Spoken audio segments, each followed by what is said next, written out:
Panjakalapatarubhyascha Kripasindhuvaiva ca Patitanam pavanebhyo Vaishnavibhyo namo namaha.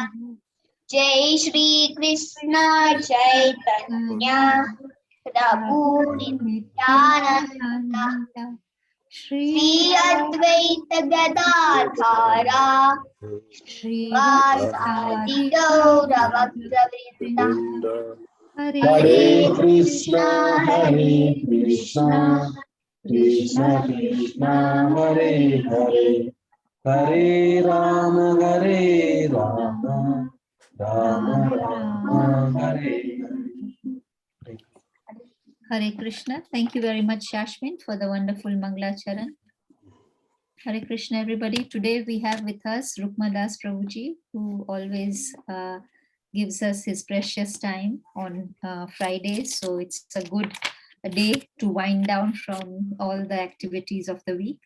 Prabhuji, Danvat Pranam, please accept our humble obeisances from everybody on this group. Prabhuji, we are reading the Bhagavad Gita as it is, and we are on chapter 11. Chapter 11 is called the Universal Form, and today's text is text 48, Prabhuji. Yes, thank you, Mataji. I'll read the Sanskrit and the translation. Na veda yagya dhyananair na danair na cha kriyabir na tapabira ugrahi evam rupa shakya aham nirlaloke dashtum tvad anyena kuru prabira. Translation. O best of the Kuru warriors, no one before you has ever seen this universal form of mine, for neither by studying the Vedas, nor by performing sacrifices, nor by charity, nor by pious activities, nor by severe penances can I be seen in this form in the material world. Mataji, you can read the purport. Purport by Srila Prabhupada ki Jai. The divine vision in this connection should be clearly understood. Who can have divine vision? Divine means godly. Unless one attains the status of divinity as a demigod, he cannot have divine vision. And what is a demigod? It is stated in the Vedic scriptures that those who are devotees of Lord Vishnu are demigods. Vishnu Bhakta Smrita Devaha. Those who are atheistic, that is, who do not believe in Vishnu, or who recognize only the impersonal part of Krishna as the supreme, cannot have the divine vision. It is not possible to decree Krishna and at the same time have divine vision. One cannot have the divine vision without becoming divine. In other words, those who have divine vision can also see like Arjuna. The Bhagavad Gita gives a description of the universal form. Although this description was unknown to everyone before Arjuna, one can have some idea of the Vishwarup after this incident. Those who are actually divine can see the universal form of the Lord, but one cannot be divine without being pure devotee of Krishna. The devotees, however, who are actually in the divine nature and who have divine vision are not very much interested in seeing the universal form of the Lord. As described in the previous verse, Arjuna desired to see the four-handed form of Lord Krishna as Vishnu, and he was actually afraid of the universal form. In this verse, there are some significant words, just like Veda Yagnatya Yanaya, which refers to the studying Vedic literature and the subject matter of sacrificial regulations. Veda refers to all kinds of Vedic literature, such as the four Vedas, the Rig Veda, the Yajur, Sama, and Atharva, and the 18 Puranas, the Upanishads, and Vedanta Sutra. One can study these at home or anywhere else. Similarly, there are sutras, Kalpa Sutras and Minmasa Sutra, for studying the method of sacrifice. Danaya refers to charity, which is offered to the suitable party, such as those who are engaged in transcendental loving service of the Lord, the Brahmanas and the Vaishnavas. Similarly, pious activities refers to Agnihotra and the prescribed duties of the different castes, and the voluntary acceptance of some bodily pains is called tapasya. So one can perform all these, can accept bodily penances, give charity, study the Vedas, etc. But unless he is a devotee like Arjuna, it is not possible to see that universal form. Those who are impersonalists are also imagining that they are seeing the universal form of the Lord. But from the Bhagavad Gita, we understand that the impersonalists are not devotees. Therefore, they are not able to see the universal form of the Lord. There are many persons who create incarnations. They falsely claim an ordinary human to be an incarnation.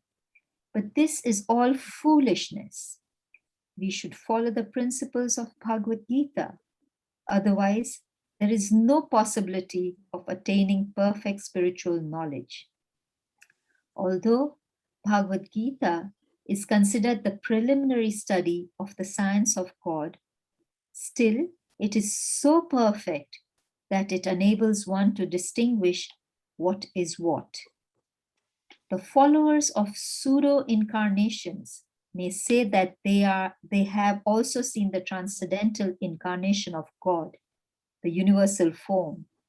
But that is unacceptable because it is clearly stated here that unless one becomes a devotee of Krishna, one cannot see the universal form of God. So, one first of all has to become a pure devotee of Krishna. Then he can claim that he can show the universal form of what he has seen. A devotee of Krishna cannot accept false incarnations or followers of false incarnations. Hare Krishna. Krishna, thank you, Mataji. This is a very deep purport and a very elaborate purport. At least two main points are here. First of all, only a pure devotee can see the universal form. And the second main point is that we should not accept anyone to be incarnation of Krishna. These are two main things Prabhupada is explaining. Okay, now here Sri Prabhupada says, in order to have divine vision, one has to become a devotee. In the purport, you see the very powerful line, Vishnu Bhakta Smrita Daiva, which means that if one is not a devotee of Vishnu or does not accept Vishnu, then he is an atheist. There's a lecture in which Prabhupada boldly says that those who don't want to accept Vishnu, they may be even demigod worshippers, it doesn't matter. If they do not want to accept the supremacy of Vishnu, they are atheists. The very good example is Ravan or Hiranyakashipu. In both the cases, they did not accept Vishnu. So these are two samples of Rakshasas, atheists or demonic people. So if anyone says that I don't want to accept Vishnu, then the immediate answer you should know that is cannot be called a divine person, cannot come into a category of devotees. He's an atheist. You'll find even in our Indian community, there are many people who worship different demigods, but they will worship Vishnu. They will accept Vishnu. They may not be having this understanding that Vishnu is the supreme, but they do worship Vishnu. At least they don't offend them. But those who offend, they say, no, I'll just accept maybe Lord Shiva, or maybe Lord Brahma, or maybe you're a Devi or a Ganesh. I'll worship them, but I'll not worship Vishnu. Then you should know that person, you cannot trust him. Anytime such a person can become demonic. And that is what the whole Ramayana is about. Or what is that is what the Bhagavatam is about. Bhagavatam, there are cases in which people defied or denied the supremacy of Lord Vishnu. And what did they become? They became atheists, demons. So this is the first point Srila Prabhupada makes. If you are not a devotee, then you cannot be categorized as a deva. If you go to the 16th chapter, in a very broad, elaborate way, Krishna is teaching Arjuna two types of natures, divine nature and demonic nature. And if you study both the natures, if you are making a kind of a chart, you'll see a very big difference. And also in the Bhagavatam, it says, anyone who becomes a devotee of Krishna will have all the good qualities of demigods, naturally. Anyone who becomes a devotee of Krishna will naturally have all good qualities. But one who is not a devotee of Krishna, you can never trust that person, really speaking. Because that person, as they say in English, that an animal within him can get loose. The meaning is that he can behave like an animal anytime. So you have to be very careful, especially when we associate with people. Now, another point here also says that the impersonalists cannot have divine vision. Impersonalists means those who do not want to accept Krishna, they cannot have a divine vision. Divine vision is not an easy thing to get. Even for Arjuna to get divine vision, he had to be given specialized Jnana Chakshu. Jnana Chakshu means the eyes of pure knowledge. In the Brahma Samhita, there's a beautiful verse very close to this. It says, Premanjana Churita Bhakti Vilochanena Santa Sadaiva Hrideshu Vilokyat Yat Shama Sundram Gudan Anuparupam Govindavadi Purusham Tamaham Bhajami. In the Brahma Samhita, it says, those who are anointed with pure love, they can see Krishna, not others. So what to talk of seeing anything related to Krishna, even universal form, you can't see. Even when one becomes devotee, generally we think that a person wearing a dhoti and kurta like me with a tilak and shika is a devotee. No. Devotee can be anyone. It can be, may not be wearing this official Brahmin uniform, can be wearing anything, can be a man, can be a woman, can be a child, can be an elderly man. Devotee is one who accepts Krishna's supremacy. Was it 2 days ago, we had a very good discussion in the Srimad Bhagavatam that if you meet a person and if you ask him, is he a devotee of Krishna or are you a devotee of Krishna? He should be able to answer at least one question. Simple question is, do you accept Krishna had lifted Govardhan? If he has doubts, it means he has no faith in Krishna. If his answer is very bold, it means he is a devotee of Krishna. For example, there's a nice incident, a real incident which had happened. Everybody knows a very famous Bhagavatam reciter, and he knows Bhagavatam in and out. His Holiness Radha Govinda Maharaj. Now, when he first went to see Srila Prabhupada in Vrindavan, he didn't know who is Prabhupada. He had never seen Prabhupada. And what happened? There was an elderly person sitting there. So he's asking that elderly person that, do you know this guru who has come with many of these foreign devotees? I want to see him. And the old man is asking him that, what do you want from him? He says, I want to see him and I want to surrender to him. And the old man is asking that, why you want to surrender to him? He's very old. He says, no, without divinity in Prabhupada, these people would have never become devotees. These meat eaters would have never become devotees. And then another subject opened. The old man is asking, do you know Lord Chaitanya? He says, yes, Chaitanya Mahaprabhu is Krishna himself. And the old man argued, no, he's not Krishna himself. He's an avatar, incarnation of Krishna. And Radha Govind Maharaj said, no, he is Krishna himself. And then the old man was very pleased. He says, the person you are looking for is me. That old man himself was Prabhupada himself. So he did not reveal that he is Prabhupada. So it's a nice meeting that at least in ISKCON, at least we devotees who know ISKCON, does not matter what background you come from, because ISKCON means harsh nationalities. Well, you might have heard the lecture of, I forget the name, His Holiness Bhakti Tirtha Maharaj, very famous lecture. He says, he's giving this lecture, I think it was in Zambia or in South Africa. And he says, if you come to ISKCON, you'll find people of all nationalities, which you'll never find in any other place. You may find people from all backgrounds, but here in ISKCON. So you can proudly see that, I can proudly announce that our society accepts everyone.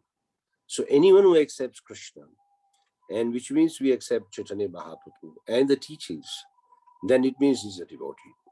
He may be a beginner, it does not matter. But if he has accepted Krishna, then it means he is a devotee. And only such a person can actually understand this particular chapter, or the universal form. How this universal form is brought in front of Krishna, in front of Arjuna. Why was it displayed? Why Krishna had to do this? In the previous verse, we find that this particular universal form was created by Krishna by himself from his internal potency, in order to explain to Arjuna so many things. Sometimes when you speak, people do not see, people may not understand things, but when you show them a picture, at once people can understand. So this universal form is like a big illustration, not just an illustration, it's like a movie. Everything is shown to Arjuna. So this universal form may not be understood or cannot be understood by an impersonalist. There's a small book by Srila Prabhupada, it's called Ishopanishad, though it looks very tiny, but it is very heavy. So there is a verse in which it says, there are people who worship demigods, but they are still better than those who are impersonalists. He says it very, very clearly. At least demigod worshippers are better than impersonalists.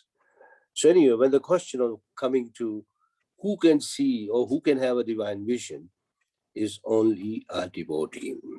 That's why this particular universal form, when Arjuna is witnessing or seeing, he became horrified. And he asked the question, who are you? And Krishna gave the answer, time I am. I come here to destroy everyone. With the exception of the Pandavas, everyone will die. So this popular verse, as I had explained earlier, if I'm not wrong, that this particular chapter explains the fifth subject matter of Bhagavad Gita, which is time, Kal. Now, it's a very common understanding, even among many, even Indian people, or even world round. Even if you open an English dictionary, then if you look for the word Krishna, it says eighth incarnation of Lord Vishnu. But if you read Srimad Bhagavad Gita, or if you should read Bhagavatam, it is not like that. Krishna is the origin of Lord Vishnu. It's not that Vishnu is the origin of Krishna. This clear understanding, we should get it. Otherwise, if you don't have this understanding, how will you chant nicely? It's not possible. So it's very, I would say, it's a must that we should understand the supremacy of Krishna above everyone. And Krishna is called Asam Urdhva. Asam Urdhva means nobody is equal to Krishna, no one.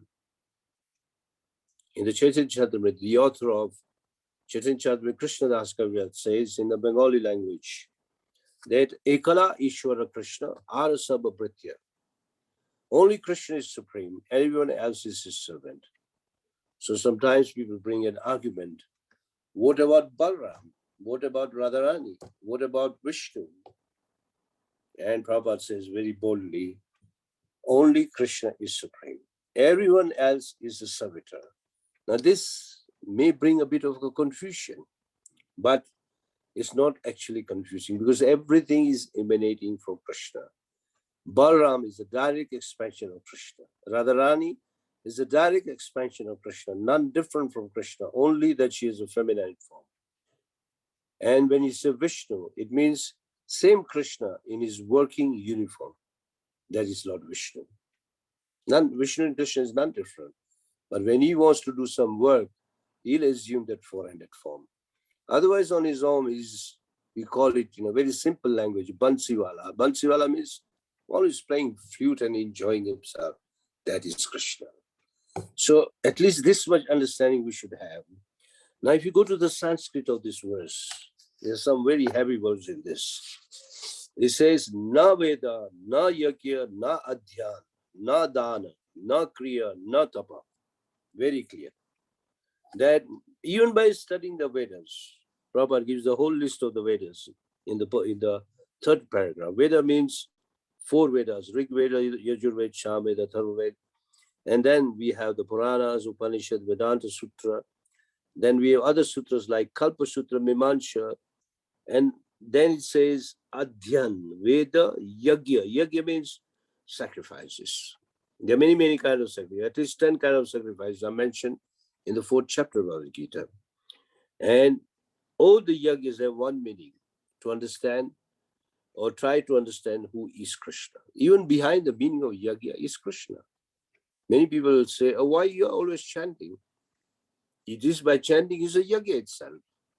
In the 10th chapter, I think it was verse number 25, he said that of the yagya, I am the japa yagya.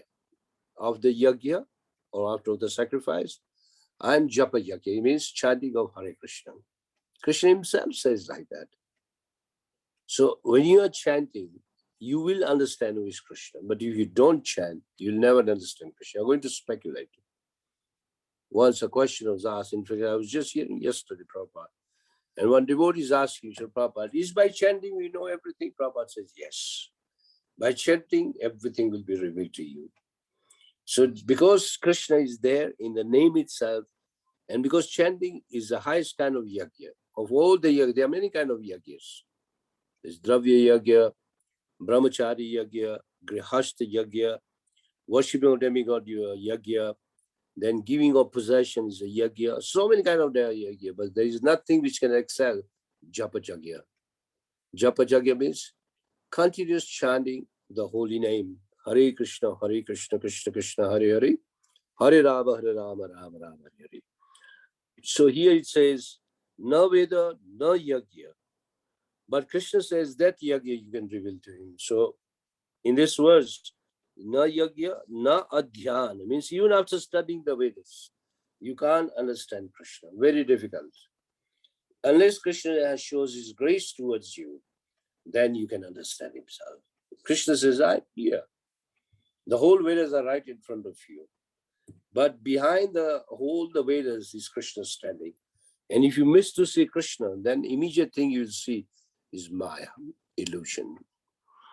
So he says, na Veda, na Yagya, na Adhyan, na Dana. Sometimes people give Dana. Dana means charity. It's a nice verse in the Chaitanya Charitamrita, right in the Adi Lila, if I'm not wrong, 372. He says that if a person thinks that if I perform Ashwamedh Yagya, 1000 Ashwamedh Yagya, but yet that Ashwamedh Yagya is not equal to one name of Govinda, means Krishna. In the purport, Sri Prabhupada says that even if one gives dana of giving cows on the day of eclipse, which is considered very auspicious, and that even at Kurukshetra, very holy place, still that cannot be compared to one name of Krishna. So since people do not know these things, they get attracted to the Vedas, to the Yagya, to studying Veda, which is called Adhyan means Swadhyay, Dana, then Kriya, rituals. There are so many rituals given in the various scriptures, but behind the rituals is again Krishna. In the 9th chapter, if you remember, Krishna said, I am the father, I am the mother, I am the refuge, and I am the ritual. Even if you do karma kanda, even in karma kanda, who is to be worshipped is Krishna. Then it says no tapo. Many people say I'll do a lot of tapasya. Tapasya means giving voluntary pain to the body is called tapa. And of course, in a human life, one has to do tapa in order to control senses. But even if you do tapa, still you can't know Krishna. That's why here it says, all these things, I'll repeat them, Veda, Yagya, Adhyana, Dana, Kriya, Tapa. All these things, still you cannot see the universal form. In order to see the universal form, the bottom line is you have to become a pure devotee of Krishna. When you become a pure devotee of Krishna, it is revealed to you. So, what is punya? Prabhupada explains, punya means to perform yagya or prescribed duties is called punya. Punya means something which does not decay. Now, what is real punya? Real punya, Prabhupada explains, is hearing about Krishna. Srinvatam su katha Krishna, punya shravanam kirtanam. Simply hearing about Krishna is the highest punya. All other punyas will get what you call spent, will be used up. But this punya of what you call hearing about Krishna is the highest punya. You can read this in the 7th chapter, the very first verse. Prabhupada gives 5 verses about importance of hearing. Very, very important. Hearing is so good that even if you are the most fallen person, you can rise up and come to the status of a Brahmin and even a Vaishnava. It is possible. So hearing is very, very important. That's why during chanting, if you are not hearing, your chanting is not good. You chant, you hear yourself. This is how the chanting works. Sri Prabhupada explains, like in a kirtan. If you attend any of our ISKCON kirtan, it's not like our Hindu temple, they all sing together. No. One person leads, everyone hears. When everyone sings, the person who's leading, he hears, turn by turn. This is Chaitanya Mahaprabhu's formula of Sankirtan. Sankirtan means one person is speaking, everyone hears. When everyone is speaking, then he hears. So this is how the strength of chanting works. So by chanting, everything becomes revealed to you. Who is Krishna? Is he a person? Or is he like any other god? Or is he the absolute truth? Can he deliver me? Or can I see Krishna? All these questions can be answered simply by chanting Hare Krishna. Nothing remains hidden if you are a chanter. I recall in our old temple, right now we have a new temple, but in the old temple it used to be like a cottage. And there used to be one very big dormitory, a big room. And there used to be one devotee, very elderly devotee. He was a Prabhupada disciple. And whenever I would go to him, I'll see, at that time I was very young, but I'll see him, he would put a small cloth on the ground and he would be constantly chanting, right from the morning till evening. He would take one meal a day. So once out of inquisitive, I asked him, Prabhu, you don't go out or you don't do this? He said, no, this is my order. Sri Prabhupada has told me to chant the whole day, and this is why I'm chanting the whole day. So it means he had a taste for chanting. If we try to do that, for us it's not possible. We may chant maybe for 1 hour, even 16 rounds, which takes 2 hours. At one go becomes difficult. We chant 1 hour, then maybe we space, then we try to chant after a few hours, after another few hours to finish our rounds. But he could chant the whole day. It means he had acquired a taste for chanting the Hare Krishna. So in other words, one who is accepting Krishna as the Supreme or Vishnu, only such a person can see the universal form. So it's not visible to an impersonalist. Now, this is the main issue. Now, the second thing he says that in India, it's very common to call anyone an avatar. Anyone cannot be called an avatar of Krishna unless it's mentioned in the scriptures like the Srimad Bhagavatam or other scriptures. Then that person can be accepted as an avatar. Avatar means one who comes. I'll give you the meaning of the word avatar. Avatar means in Vaikuntha.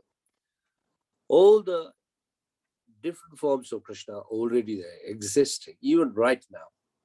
whenever or wherever there is a necessity, then that avatar which is required will come down. That is why it's called avatar. In Gujarati, we say utaru. Utaru means, like many of you may be staying in a house which is a maisonette, in which there's room upstairs. You may be staying up. Then when you come down the stairs. In the same way, Krishna comes from Vaikuntha down to this material world. That's why it's called, all the incarnations are called avatar. So this avatar are already mentioned in the scriptures. You cannot just say anyone to be avatar. There is so much depth in the scriptures that every avatar is mentioned. Like the next avatar is the Kalki avatar. It's already mentioned. And this was written 5,000 years ago.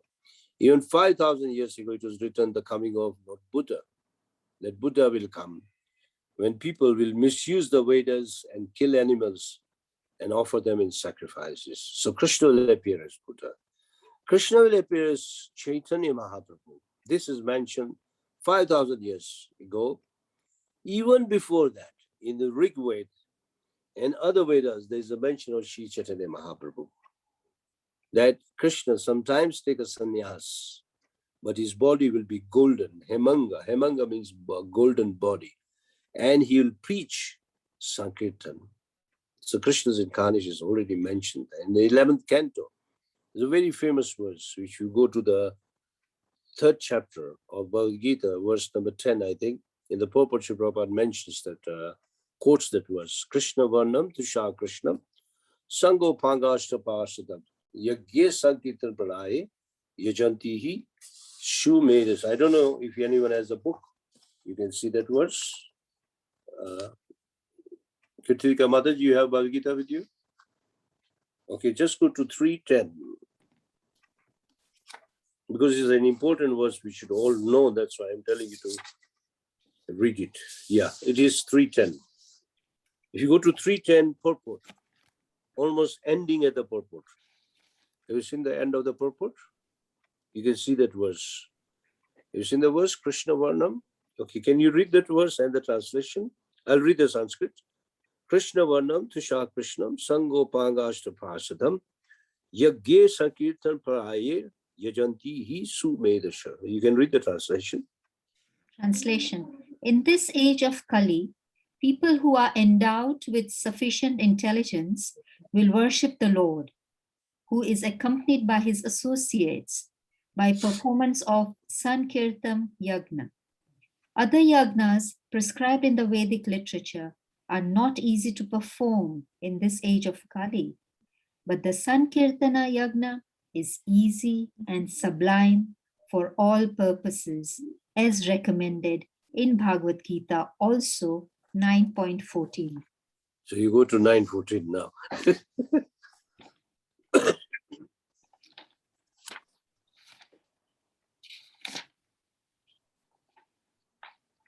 9:14. Satatam kirtayantomam yatatasya dridravita namasyantastamam bhakya nitya yukta upashate. You can read the translation. Translation. Always chanting my glories, endeavoring with great determination, bowing down before me, these great souls perpetually worship me with devotion. So this verse is very important about Gita, which is Satatam Kirtayantamam. Satatam means non-stop. Krishna clearly says Satatam Kirtayantamam means my Kirtan. In the name of Krishna. Anyone who is doing Satatam Kirtan, he is a Mahatma. The whole purpose is explaining who is a Mahan Atma, means a great Jiva or a pure devotee. Pure devotee is one who is always glorifying Krishna. The name, the form, the pastimes, the quality, and abode. 5 things he knows how to glorify. Or even one of them. If he is always constantly glorifying, then that person is Satatam Kirtayantamam. Satatam means constant, non-stop. Once there is, if you go to Science of Self-Realization, there's a conversation by one of the professors. I think it's Dr. Judah, if I am not wrong. He is asking, when he met Prabhupada first time, he had already read Bhagavad Gita from India, or some by some other author or some other edition. So he raised this question that whenever I see your devotees, they're always chanting and doing kirtan. Bhagavad Gita doesn't say like that. And Prabhupada showed this verse. He said here, Satatam kirtayantamam. And then the doctor agreed. The professor agreed, yes, you are right. He said, then why do people from India say that you should do yoga, you should do meditation? He said, all that is external. What is the actual cream or the essence or the amrit? Amrit means the nectar, is this. Satatam kirtayantamam. If you're anyone who's chanting all the time, even you tried yourself. All those who are hearing attending the class, try one day. Whether you have japa beads in your hands or you don't have, but just chant all day, you see the effect. The effect will come instant, and you feel so pure, and you get utsaha. Utsaha means your enthusiasm will automatically increase, and you'll get so much spiritual strength that you love Krishna like anything. Try it. And you see it is practical, and anyone can do. I remember sometimes we keep 64 round japa session. Sometimes we do that. And generally on that day, the japa starts at 2:30 in the morning. That means 16 rounds before the Mangalati, after the Mangalati, another 16 rounds, after the breakfast, another 16, and before lunch, another 16. So to make it 64. And when the 64 rounds finish, we feel so good. Today I have chanted. Because your mind is not going to go anywhere. You're only going to think of Krishna. That's why it is a practical proof. Or try, if you can't do 64 rounds, try to attend one of the kirtan session, especially a 12-hour kirtan session, and you see the effect. Though you are just hearing, or you may be just singing with them, but you feel so good. Last kirtan when we had in our temple, it was a 3-day. First day was a half day, and other 2 days were the full days. So even when we announced lunch is ready, nobody wanted to stand up for lunch. Otherwise, everyone is just waiting for lunch. Nobody, till you had to actually tell people, stand up and take your lunch and come back. People are so immersed in chanting. Of course, the chanting was done by pure devotees who had come all over the world. Kirtan Mela, we remember that. So this is a proof that there is so much strength in chanting the holy name. So anyway, the subject matter is that Satatam Kirtayantamam Yatatam Dridhavrita. Dridha means with a lot of determination. Sometimes people say, I can't follow regulatory principles. I can't wake up for Mangalati. I can't chant straight. It means he's lacking Dridhavrita. Dridhavrita means strong determination. You have to have strong determination. I want to become a devotee. And that devotee means a disciple. A disciple means discipline. And the discipline is waking up in the morning, performing Mangalati, chanting your rounds, hearing Bhagavatam, and holding remembering Krishna. That is a devotee. And anyone can do it. Anyone can do it. If he has a little piety with him, he can do it. He or she can do it. So it's not impossible. So here Sri Prabhupada is warning us, don't accept anybody as avatar. And who has given us this principle of avatar is Sri Chaitanya Mahaprabhu. And Prabhupada himself is the Sakya Vaishya avatar. He was empowered by Krishna to come and give Krishna consciousness to people like us of Kali Yuga. That we simply follow Sri Prabhupada and we'll get all the results we require as per this verse.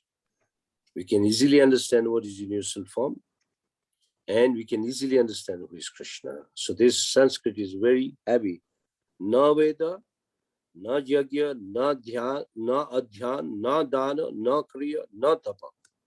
All these things will reveal Krishna. But Krishna is beyond all this. Simply by having little love for Krishna, Krishna will come to you. So time is already up. It's already 8:40. We'll keep the time for questions if you have. Hare Krishna. Thank you very much, Prabhuji, for today's class. Are there any questions or comments? Kindly unmute and ask your question. Hare Krishna, Prabhuji. Hare Krishna. Thank you, Prabhuji, very much for your wonderful class. We are so much appreciate your description and other things. You're telling Prabhu Krishna here told, na Veda, na Yagya, na Dhyana, na Kriya, everything is no, no, no. Then why it's supposed to be telling that you're supposed to be read in the morning Bhagavatam, at least 2 hours in a day? Why we read? If there is no helpful for us in spiritual life, then why we should read? We supposed to chant every day. Yes, we are supposed to chant, but we don't have that purity of chanting. That's why all these things have to be done so that we come to to the level of chanting Hare Krishna properly. For example, like if you read Bhagavatam and if you daily read Bhagavatam, chanting becomes easy. But if you don't read Bhagavatam, chanting will become difficult. Even if you don't read or hear Bhagavad Gita, chanting will become difficult. That's why hearing is put first, chanting is put second. Of course, here, when we say adhyan, adhyan does not mean the reading the whole Vedas. If you just read Bhagavad Gita and Bhagavatam, it is enough. So this verse doesn't say, don't read Bhagavad Gita or Bhagavatam. It says Veda, Yagya, Adhyana. Adhyana means studying all the Vedas. We don't need to study all the Vedas. We study just Bhagavatam or Bhagavad Gita. Why 2 hours? Prabhupada says 2 hours if you read Bhagavatam and studying, not just reading. Studying means even after reading, you make notes, make sure you assimilate properly. If you not, repeat it again before you go forward. Don't need to rushing. So when you read Bhagavatam properly, then you'll find your chanting is very nice. And another secret I can even tell you, that those who chant nicely, the memory becomes good. When they read, at once they can remember. But those who don't chant, they can't remember. They forget. Because the mind is not clear. Chanting keeps our mind very clear. So when you hear anything about Krishna, it goes straight to the brain and to the heart, and we can remember. We may not be able to repeat it, it doesn't matter. But the essence is already there of what you have heard. And that is why there is a guarantee given in the Gita Mahatma. Shankaracharya himself is saying that Bhagavad Gita is so powerful that if you have read it, even if you prepare to sin, you'll come back, you will not sin. It will stop you even from committing any sin. This is the strength of reading Bhagavad Gita. Okay, Path Prabhu. Yes, Prabhuji. Nice. Thank you, Prabhuji. Hare Krishna. Okay. Hare Krishna. I have few questions. So if others are thinking about questions, I can ask my questions first. Prabhuji, you said that devotees will have divine qualities.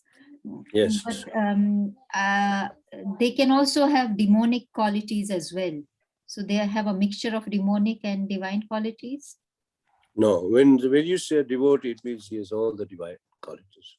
He can't have any demonic qualities. And if someone has demonic qualities, that's not a devotee. Maybe he's a neophyte, beginner. But in the due course, because the process of devotional service is so powerful, it will remove all the demonic and make you a devotee. Many examples are given in the Srimad Bhagavatam, in our Shastras, how people, when they became devotees, all the good qualities came into them, which they didn't have when they were not devotees. Okay. In one simple language, in one line, when Prabhupada is asked by a Western devotee, how do you recognize a devotee?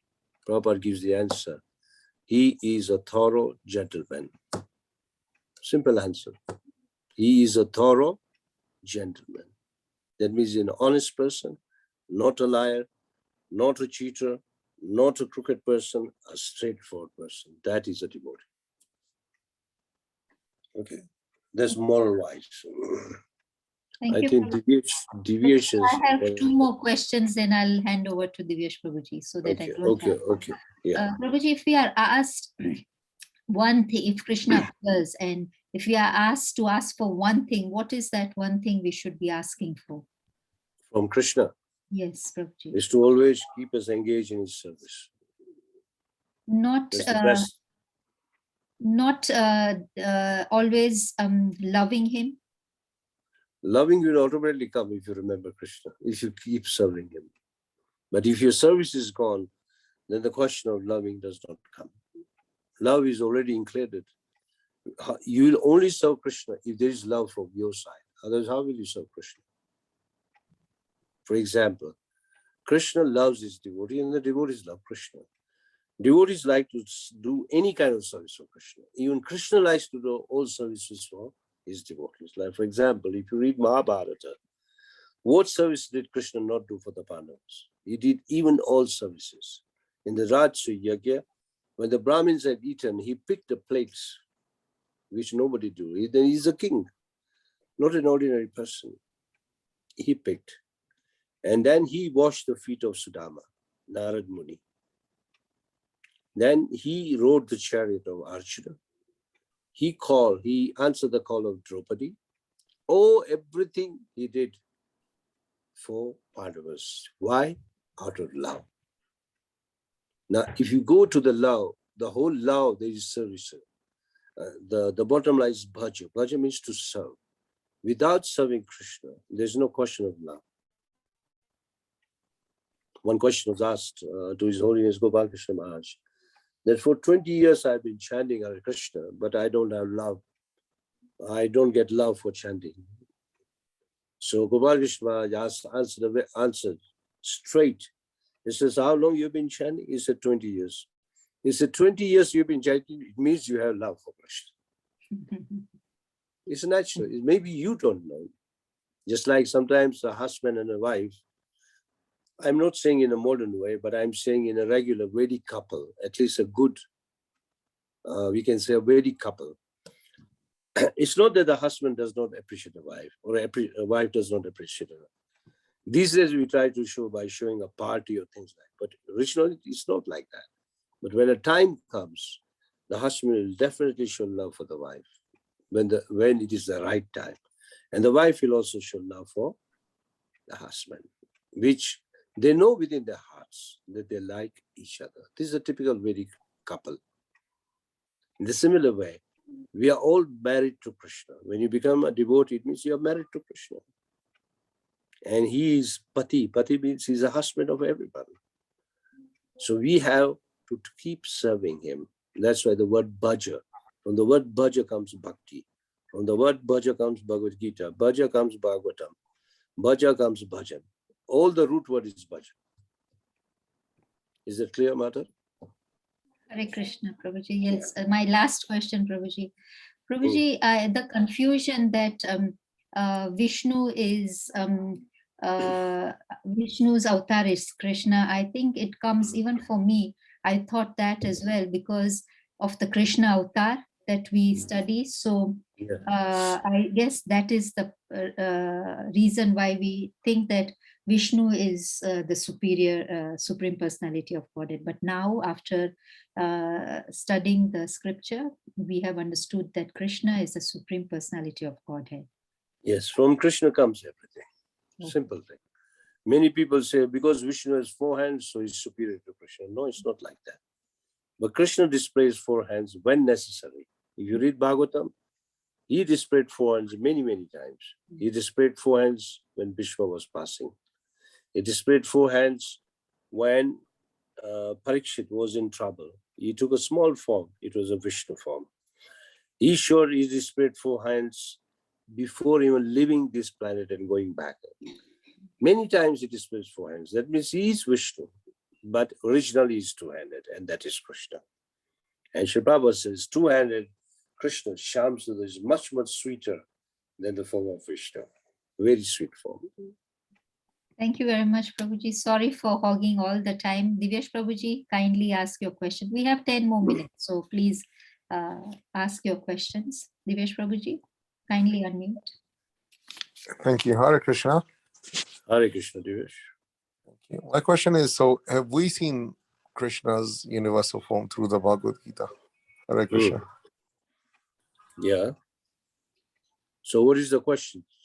Is that have we seen the universal form through the Bhagavad Yes. Gita? If you see universal from through Bhagavad Gita, it means you are a devotee. At least we can perceive that he must have shone like this. He was so tall that even Arjun could not see the top. He could not see left to right because it was endless. He could not see the feet. It was going right down. And he saw so many things. That means if we experience that, it means we have seen the universal. Simply by hearing, you can actually see the universal form. Thank You're you right. for Hare Thank Krishna. Thank you. Hare Krishna. Okay. Hare Krishna, any more comments or questions?